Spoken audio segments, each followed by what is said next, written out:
Hi dear friends, welcome to my YouTube channel अंतर्दृष्टिकोण। आज बात भारत में बाढ़ की समस्याओं पर कि हजारों करोड़ों रुपया खर्च हो जाता है फिर भी भारत बाढ़ से ग्रसित ही रहता है। भारत में बाढ़ केवल प्राकृतिक आपदा नहीं है, यह हर साल दोहराई जाने वाली त्रासदी है जो लाखों लोगों की जिंदगी तबाह कर देती है। भारी बजटीय आवंटन और लगातार वादों के बावजूद उत्तर और पूर्वोत्तर के राज्य खासकर बिहार और असम अब भी भयानक बाढ़ झेलते हैं। राष्ट्रीय आपदा प्रबंधन प्राधिकरण एनडीएमए के अनुसार हर साल औसतन 75 लाख हेक्टेयर जमीन बाढ़ से प्रभावित होती है। 1600 लोगों की जान जाती है और लगभग 1805 करोड़ की संपत्ति नष्ट होती है। सवाल है, आखिर क्यों भारत हर साल हजारों करोड़ खर्च करने के बावजूद बाढ़ में डूबता जा रहा है।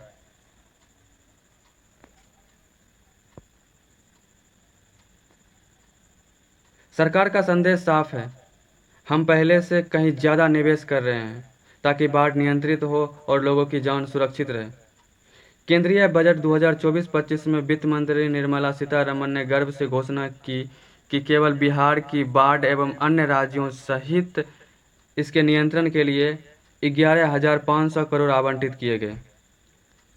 असम के लिए कई अलग से और हिमाचल प्रदेश, उत्तराखंड और सिक्किम के लिए अलग से कई सारे पैकेज भी दिए गए। सरकार ने कई बड़ी योजनाएं शुरू की है। त्वरित सिंचाई लाभ कार्यक्रम एआईबीपी, कोसी लिंक परियोजना, 20 नए बैराज और सिंचाई योजना और नेपाल के साथ कोसी बेसिन सहयोग। इतना ही नहीं, पिछले 2 दशकों में लगातार बजट बढ़ाया गया। 2007 से 2020 का एफएमबीएपी कार्यक्रम और 12वीं पंचवर्षीय योजना में 11,000 करोड़ का आवंटन इसी प्रतिबद्धता को दिखाता है। ये एक स्टोरी है जो सरकार की काम को दिखा रहा है एक तरह से। वहीं दूसरा स्टोरी भी देखते हैं, ज़मीनी हकीकत। ज़मीन पर इसकी तस्वीर कैसी है? बिल्कुल उलट। लोग पूछते हैं, सरकार पैसा खर्च करती है फिर बाढ़ हर साल क्यों बढ़ती जा रही है। सवाल सोचने लायक भी है। सरकार हर साल बजट आवंटन करती है फिर भी बाढ़ बढ़ रही है। निवेश भी बढ़ रहा है बाढ़ नियंत्रण में। जितना पैसा ज़्यादा बढ़ रहा है उतना ज़्यादा बाढ़ बढ़ रही है। कहीं तो है घोटाला। सोचने लायक है। बिहार, उत्तर बिहार की बात करें सिर्फ तो 76% आबादी बाढ़ संवेदनशील है। 2023 में ही 1.7 करोड़ लोग प्रभावित हुए हैं। असम 2022 में ब्रह्मपुत्र ने 32 जिलों के 55 लाख लोगों को प्रभावित किया। वहीं इसकी मानवीय हानि की बात करें तो 15 से 2000 लोग मरते हैं। आर्थिक नुकसान की बात करें तो 1996 से 2005 में औसत वार्षिक हानि 4,745 करोड़ रही, जो पहले की तुलना में दोगुनी थी। वहीं 2006 से 2020 में यह बढ़कर 7,000 करोड़ सालाना हो गई। हर साल 75 लाख हेक्टेयर भूमि डूबती है, 12 लाख मकान नष्ट होते हैं और 34,000 पशु मरते हैं। इतनी बड़ी आर्थिक हानि होती है। हकीकत यह है कि जितना पैसा बढ़ रहा है, नुकसान उससे भी तेजी से बढ़ रहा है। यह विरोधाभास असली बहस खड़ी करता है कि हमने रिकॉर्ड बजट दिए जो कि सरकार का है आत्मविश्वास, पूरा जोर शोर से कि तटबंध बनाए, बैराज बनाए और नेपाल के साथ कई सारे सम्मेलन के द्वारा सहयोग, उस पर बाढ़ नियंत्रण के लिए सहयोग स्थापित किए। उनका उद्देश्य है कि लोगों की जान और संपत्ति बचाना, लेकिन हकीकत कुछ और ही है। जनता कह रही है कि पूरा चीज़ें अस्त व्यस्त हैं। हर साल गांव डूब जाते हैं, लोग पलायन करते हैं, बच्चे स्कूल खो देते हैं। अगर हजारों करोड़ खर्च हो रहे हैं तो बिहार और उत्तर पूर्व अब भी क्यों डूबता है? असम क्यों महीनों पानी में डूबा रहता है? जितना पैसा खर्च हो रहा है, नुकसान उससे ज़्यादा क्यों? आप इस पर क्या सोचते हैं? असली समस्या केवल बजट की कमी नहीं है, बल्कि व्यवस्था की खामियां भी है। संरचनात्मक उपाय पर अधिक निर्भरता है, जिसमें तटबंध और बैराज पर लगभग 40 से 45% बजट खर्च होता है, लेकिन ये अक्सर टूट जाते हैं या सैलाब बढ़ा देते हैं। क्यों? क्योंकि यह एक तरह से लचीला काम होता है। केवल मिट्टी से किया जाता है तटबंध, जहां कंक्रीट का उपयोग होना चाहिए। धन का अधूरा उपयोग होता है। कई राज्यों में 20 से 30% बजट का इस्तेमाल होता ही नहीं है। भ्रष्टाचार जिसमें कूट कूट के भरी हुई है, वह इस पैसे को अपनी जेब में भर लेता है और बाढ़ के समय इसके 1/4 भाग से वही चूड़ा और शक्कर बांटते रहता है। बस यही स्थिति है। जितना राहत पर खर्च हो रहा है, रोकथाम पर खर्च हो रहा है, लगभग 40% बजट राहत और पुनर्वास में चला जाता है, जबकि रोकथाम पर ध्यान बहुत ही कम है, बहुत ही कम। केंद्र और राज्य के समन्वय की भी कमी है, खासकर सीमा पार नदियों में।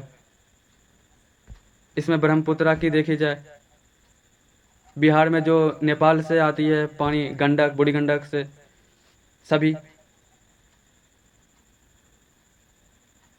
यद्यपि इसके अलावा जलवायु परिवर्तन और अनियोजित शहरीकरण की व्यवस्था, भारत में शहरीकरण हड़प्पा के युग में, ईसा पूर्व से पहले के युग में इतनी विकसित व्यवस्था, इतनी विकसित शहरीकृत थी योजना, और अभी आधुनिक तकनीक भारत में इतनी बदतर हालत है शहरों की। यानी हजारों करोड़ों खर्च होने के बावजूद बाढ़ का असर बढ़ता जा रहा है।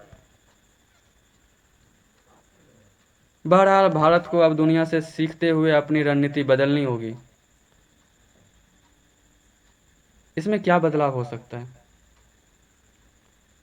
छोटी सी सिंपल लेवल पर यदि किसी व्यक्ति को अर्थशास्त्र या और कुछ नहीं भी आता हो, यदि वो थोड़ा सा विचार करे, मान लीजिए कि आप एक गांव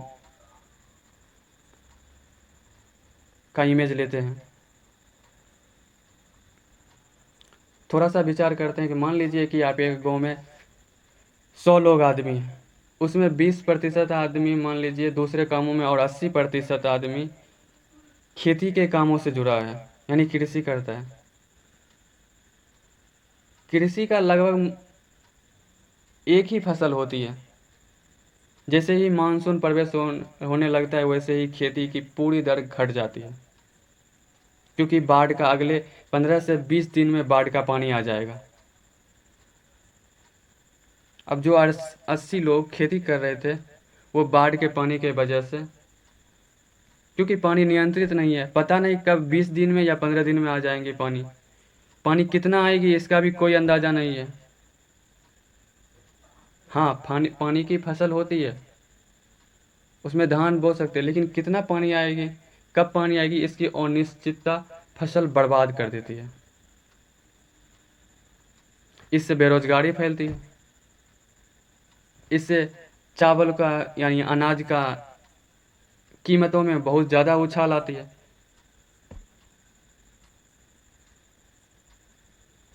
बार बार सरकार को देखा जाता है कि जो वो बेरोजगारी का समस्या बताते हैं, भ्रष्टाचार का समस्या बताते हैं। तो ऐसा नहीं है कि केवल भारत ही बाढ़ प्रभावित क्षेत्र है। दुनिया के कई अन्य देश, चीन, जापान, नीदरलैंड, सिंगापुर, वो भी बाढ़ से ग्रसित थे, लेकिन उन्होंने एक बेहतर रणनीति के तहत, जिसमें हम दुनिया से सीख लेते हुए चीन का उदाहरण देखें तो वहाँ स्पॉन्ज सिटी, जिसमें पारगम्य सड़कें, ग्रीन रूफ टॉप्स, जल भराव सूखने वाले क्षेत्र हैं। वहीं जापान में देखें तो टोक्यो की भूमिगत बाढ़ डायवर्जन सुरंग, यानी भूमि के अंदर से एक टनल बनाई गई है, जो कि बाढ़ के पानी को उसी रास्ते समुद्र की ओर मोड़ दिया जाता है। जहां हम नीदरलैंड की बात करें तो वहाँ रूम फॉर द रिवर है, नदियों को फैलने की जगह देकर आबादी को बचाया जाता है।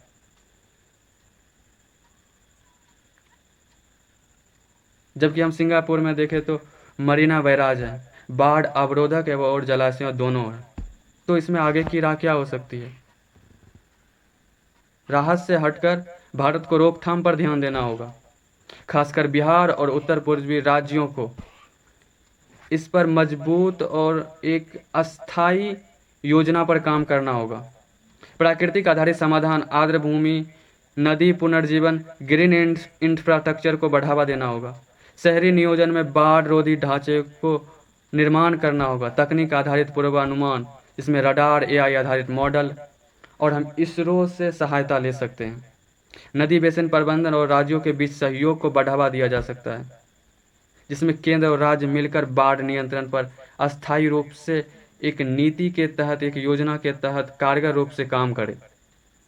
और सबसे बड़ी बात, इसमें पारदर्शिता जरूरी है और निगरानी भी, क्योंकि बाढ़ की समस्या आज की समस्या नहीं है, यह दशकों की समस्या है, जिस पर दशकों से बजट आवंटित किए जा रहे हैं और भ्रष्टाचार, अपारदर्शिता और निगरानी के लिए कारण पूरी चीजें तहस नहस हो रही है। तो क्या करें? हमें व्यक्तिगत लेवल पर वनीकरण करना होगा और सरकार से मांगे करनी होगी। बाढ़ प्रबंधन को चुनावी पैकेज से बाहर निकालकर दीर्घकालिक राष्ट्रीय नीति का हिस्सा बनाना होगा। जब तक संसाधनों का सही इस्तेमाल, तकनीकी समाधान और सामुदायिक भागीदारी नहीं होगी, भारत हर साल हजारों करोड़ खर्च करने के बावजूद बाढ़ से नहीं बच पाएगा। इस बारे में आप क्या सोचते हैं? हमें कमेंट करके ज़रूर बताएं। और यह चर्चा आपको पसंद आई हो तो लाइक करें, शेयर करें एंड हमारे चैनल अंतर्दृष्टिकोण को सब्सक्राइब करें। धन्यवाद। मिलते हैं अगले किसी नए विषय के साथ। नमस्कार।